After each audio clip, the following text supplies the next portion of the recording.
Argentina is one of those countries that feels almost too large and varied to fit into a single image. It begins in the subtropical north, where it touches Bolivia, Paraguay, and Brazil.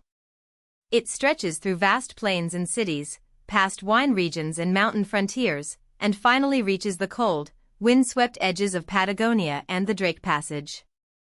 Officially known as the Argentine Republic, it covers more than 2.7 million square kilometers, making it the second largest country in South America after Brazil and the eighth largest country in the world. But Argentina is not just big on a map. Its story is also unusually wide: indigenous civilizations, Spanish Empire, independence wars, European immigration, political upheaval, military dictatorship, economic ambition, and a modern identity built around both pride and contradiction. To understand Argentina, we have to look at its land, its history, and the forces that turned a remote colonial region into one of Latin America's major powers. Geography is the first key to Argentina. The country occupies most of the southern cone, the tapering lower part of South America. To the west, the Andes form a dramatic natural border with Chile, including some of the highest peaks in the Americas. To the east, Argentina opens toward Uruguay and the South Atlantic Ocean. In the north, it connects with Bolivia, Paraguay, and Brazil, placing it at a crossroads of South American cultures and trade routes. Farther south, the landscape becomes colder, emptier, and more extreme, leading toward Tierra del Fuego and the waters near Antarctica. This size gives Argentina enormous natural variety: fertile grasslands, deserts, glaciers, mountains, forests, and long coastlines. It also creates a recurring national challenge.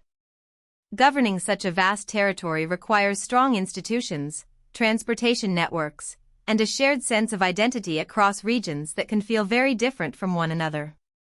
Politically, Argentina is a federal state, which means power is divided between the national government and regional governments. It is made up of 23 provinces and one autonomous city, Buenos Aires, the federal capital and largest city. Each province has its own constitution, but all operate inside the broader Argentine federal system. This structure matters because Argentina's history has often been shaped by tensions between local power and central authority. Buenos Aires, as a port city facing the Atlantic, became the country's commercial and political center. But the interior provinces had their own interests, economies, and identities. The struggle to balance Buenos Aires with the rest of the country became one of the defining issues after independence. Federalism was not just an administrative choice. It was a solution to a long conflict over who would control Argentina's future: the capital, the provinces, or some negotiated balance between them. Long before Argentina was Argentina, humans lived across this territory for thousands of years. The earliest recorded human presence dates back to the Paleolithic period. Different indigenous peoples adapted to very different environments, from the high northwest to the plains and the far south. In pre-Columbian times, the Inca Empire expanded into the northwest of what is now Argentina, bringing that region into one of the great imperial systems of the Americas. But much of the future Argentine territory remained outside Inca control, shaped instead by local societies and regional lifeways. This is important because Argentina is often imagined mainly through its later European immigration and Spanish-speaking culture. Yet the country's deeper history begins much earlier. Its modern identity was built over ancient human landscapes, and colonial conquest did not erase the fact that Argentina's territory already had complex histories before Europeans arrived. The roots of modern Argentina lie in Spanish colonization during the 16th century. For Spain, this region was initially less central than areas rich in silver, such as Peru and Mexico. But over time, the Rio de la Plata region grew in strategic importance because of its access to the Atlantic and its role in trade and defense. In 1776, Spain created the Viceroyalty of the Rio de la Plata, with Buenos Aires as a major administrative center. This decision helped elevate the region politically and economically. It also laid the groundwork for a future Argentine state. Buenos Aires became more than a port, it became the core of a new colonial unit. When imperial authority later weakened, the institutions, trade networks, and political elites of the viceroyalty helped shape the independence movement. Argentina did not simply appear from nowhere. It emerged from the transformation of a Spanish imperial frontier. Argentina declared independence on July 9, 1816, but independence was not a single clean break followed by instant stability. The Argentine War of Independence had already begun in 1810 and continued until 1825, part of the wider collapse of Spanish rule in Latin America. The new country inherited difficult questions: what territory would it control, what kind of government would it have, and who would speak for the nation? After the struggle against Spain came a long period of internal conflict. Civil wars lasted in various forms until 1880, as rival factions argued over centralization, federalism, trade, customs revenues, and the power of Buenos Aires. This period is crucial because it shows that nation-building was not automatic. Argentina had to fight not only to free itself from empire, but also to define what kind of country it would become once imperial rule was gone.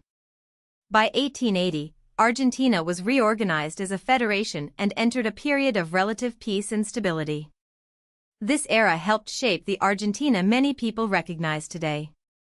The country opened itself to waves of European immigration, especially from Italy and Spain. These migrations transformed the population, language, food, politics, and culture. They helped make Buenos Aires feel, in some ways, like a European-style metropolis on South American soil. Argentina's demographic identity became deeply connected to this immigrant history, while still layered over indigenous, colonial, and regional foundations.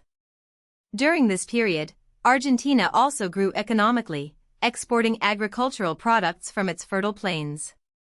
The Pampas, famous for cattle and grain, became central to national wealth. This was the moment when Argentina developed the confidence of a country that saw itself as modern, ambitious, and increasingly important in the world economy. The political order after 1880 was dominated by the National Autonomist Party during a period often called the Conservative Republic. From 1880 until the elections of 1916, Argentina experienced stability, but it was stability with limits. Political power was concentrated, and democratic participation was not always broad or clean by modern standards. Still, the era built institutions, expanded infrastructure, and supported economic growth. The tension was that Argentina was becoming wealthier and more internationally connected, while its political system remained controlled by a narrow elite. That imbalance could not last forever.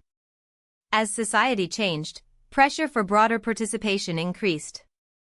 The story of Argentina in this period is not simply one of progress or exclusion, but of both at once. Economic modernization created new expectations, and those expectations eventually challenged the political arrangements that had guided the country since national consolidation. The 20th century brought a far more turbulent Argentina. The Great Depression hit the global economy hard, and Argentina was no exception. In 1930, José Félix Uriburu led a coup d'état, beginning the period known as the infamous Decade. This was the first in a series of military interventions that would repeatedly interrupt civilian rule. Additional coups followed in 1943, 1955, 1962, and 1966. These events show how fragile Argentina's political institutions became under pressure. Economic crisis, ideological conflict, and struggles over labor, nationalism, and social reform all contributed to instability. The military increasingly saw itself as a political actor, not just a defense institution. Once that pattern took hold, democracy became vulnerable. Argentina's modern political history cannot be understood without recognizing this cycle: elected governments, conflict, military intervention, and attempts to rebuild legitimacy afterward. No figure is more central to modern Argentine politics than Juan Perón.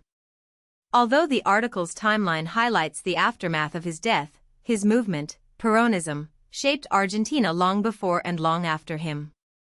Perón appealed to workers and built a political identity around social justice, nationalism, and a stronger role for the state. Supporters saw him as a champion of the working class. Critics saw Peronism as authoritarian, polarizing, and economically risky. After Perón died in 1974, his widow and vice president, Isabel Perón, became president. But Argentina was already under severe strain, with political violence and institutional breakdown accelerating.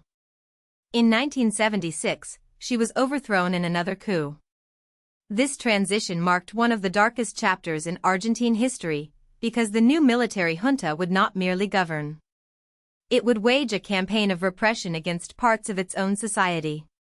The military dictatorship that began in 1976 carried out what became known as the Dirty War. During this period, the junta persecuted, kidnapped, tortured, and murdered thousands of political critics, activists, leftists, and suspected opponents. It was a campaign of state terrorism, justified by the regime as a fight against subversion, but remembered by many Argentines as a national trauma. People disappeared into secret detention centers. Families searched for answers. Fear became part of daily political life. The dictatorship lasted until the return of democracy with the election of Raúl Alfonsín in 1983. That return was not just a change of government, it was a moral and institutional reckoning. Argentina had to confront what had happened, rebuild civilian authority, and restore trust in democratic life. The memory of the Dirty War remains one of the most important forces in Argentina's modern political consciousness. Today, Argentina is considered a regional power and a historic middle power in international affairs. It is a major non-NATO ally of the United States, a member of the G20, and a founding member of institutions such as the United Nations, the World Bank, and the World Trade Organization. Regionally, it plays an important role in Mercosur and Latin American diplomacy. Economically, it has the second-largest economy in South America and one of the higher human development levels in Latin America. Yet Argentina is also known for recurring economic crises, political polarization, and unresolved territorial claims, including the Falkland Islands, South Georgia and the South Sandwich Islands, parts of the southern Patagonian icefield, and a sector of Antarctica. That combination makes Argentina fascinating, a country of vast land, deep culture, major ambitions, painful history, and constant reinvention at the southern edge of the world. If you found this helpful, please like this video and subscribe for more explainers.